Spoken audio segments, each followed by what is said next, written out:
Welcome, Mira, to Tongues on Fire. It's the second time that you're here, and you've given us a wonderful opportunity to showcase much revered piece of your cinema, Salaam Bombay. Thank you so much for being here. We're gratified. Oh, it's my pleasure entirely. Thank you. Great. Since you're here, the first question is about the screening of your film, Salaam Bombay. It's been classified as a groundbreaking film classic, and even 21 years after you've made this film, the audiences stand in utter engagement while watching this film. Educate us a bit about the facets of this film that enabled it to deliver such an amazing piece of cinema. You know, when I look at Salaam Bombay, which I haven't really looked at that often, I just saw 25 minutes of it now, and it is one of those things. I just feel like I was a vessel through which this extraordinary piece of power and beauty passed, and I feel so actually grateful and kind of humbled that I was the maker. But I feel a bit detached, like how did this happen? Because now since Salaam I've made, I don't know, 15 movies or more, and I realize the alchemy that is in Salaam Bombay is something that is not easy and not often creatable, you know. Salaam Bombay was a kind of a fairly exquisite amalgam of three different traditions that I came from. You know, first I began as an actor in political theatre and street theatre in India when I was 16, 17, taking theatre of themes that were important to us out into the streets and engaging people. The second influence that I've had and continued throughout my life is photographs, photography as an inspiration, you know, really studying contemporary photography and it being the fuel to teach me how to make a frame, you know, in cinema. And the third is, you know, just the inspiration of the extraordinariness of ordinary life, you know, which is what I did in my documentaries before Salaam Bombay. The trouble with making documentaries, which is what I did for 7 years before making Salaam, was that I couldn't find an audience for it. This was the 70s and the 80s, before Bowling for Columbine, before commercial documentaries as we know them now. And that felt like the struggle to make a film was that much more to find an audience. So I made Salaam Bombay really to make a film without with more control, without hitting and running. Of course, it was a lot of hitting and running in the film because it was all real street kids on real locations, thought through, but we were literally running from one location to another and trying to get it and then moving on. माँ मेरे को मेला लेकर गई, उधर छोड़ दी मेरे को, बोली 500 रुपया कमा के लेगा, भाई को देने गए। मैं बोला ठीक है, एक महीना 17 दिन में 500 रुपया जमा हो जाएगा, मैं मुल्क जाएगा। चूतिया साला, रखड़ जाएगा किसी दिन, भूल जा सबको, माँ बाप भाई बहन यार दोस्त, 15 साल 16 साल, पोकटिया साला। This film is not just a film, it's a social movement that you actually created. And also tell us a bit about how the proceeds of the film have gone to a Salaam Balak Trust, which is such a beautiful venture beyond cinema. The team was about making something real and permanent for these kids, because wherever we looked to find a foundation or a street kids home to give our profits to, if we had any at all, there weren't any places there that would honor these children as street children and yet give them a childhood and a place to go. So that was what was the beginning of what became Salaam Balak Trust. And with the profits of the film, instantly, right after we finished the film, we created Salaam Balak Trust. And now, alongside the film's 21st anniversary is also the Salaam Balak Trust's 21st anniversary. And we now have, 17 centers in Bombay and Delhi.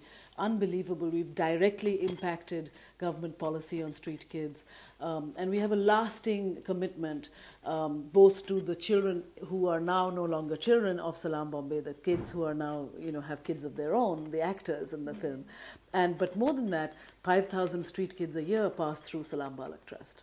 That was incredible. What an incredible effort, Meera. I Yeah, think it it's was. inspiring. It, in fact, lends an inspiration to many other filmmakers, documentary filmmakers in India and abroad to take up ventures like this and actually create a revolution out of social issues which needs the attention of the public and the government. I think so, but at the same time, you can't make a film that feels like homework. You can't make a film that is simply a noble do-gooding and look at these kids and how hard it is. No one will buy one ticket, And the point is that I am a sort of populist filmmaker, and I didn't know that that was my first film, but I knew that I wanted to keep the kids, firstly, coming to this movie, and also the audience, And while we were making it, Sandy Sissel is a brilliant cinematographer. This is her first feature film, and we made it with great care, with sort of putting silks across, Kamatipura, the red light area where we were shooting.